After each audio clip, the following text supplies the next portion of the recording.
Okay, October challenge, day 7. 61. If you could ask your future self one thing, what would it be? I don't know if I want to ask my future self something. I'm pretty much here in the moment. 62. What is something that gets cooler, more interesting, the more you learn about it? Computers and technology. I mean, there are so many parts of it that it's so interesting anytime you look at it. Even something as simple as Linux, if you've used it. 63. What would you title your memoir? Well, if I was going to write one, I'd probably title it My Amazing Life. 64. What was the hardest decision you've ever made? I don't really have one that I can think of off the bat, so I'll have to pass on this one. 65. What word would your best friend use to describe you?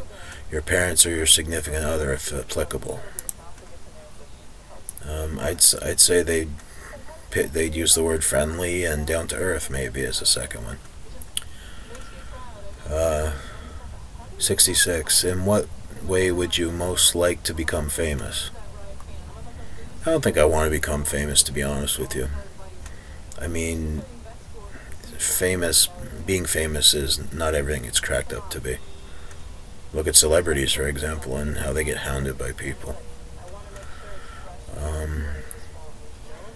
67. How would you summarize your life so far in one sentence?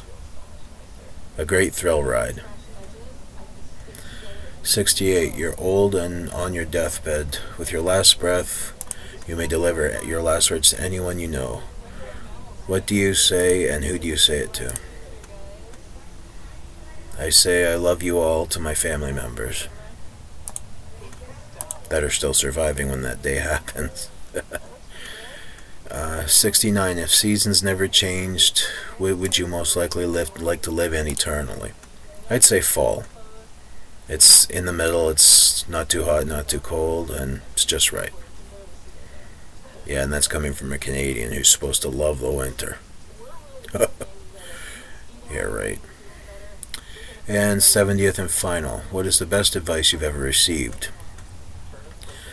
The best advice I ever received was sometimes doing stuff you may not want to do to benefit others can be a good thing. Yeah, that's helped me immensely throughout my life. That was from my own mother. Yeah, God bless her. So that's tag day 7 and on to day 8. Later on.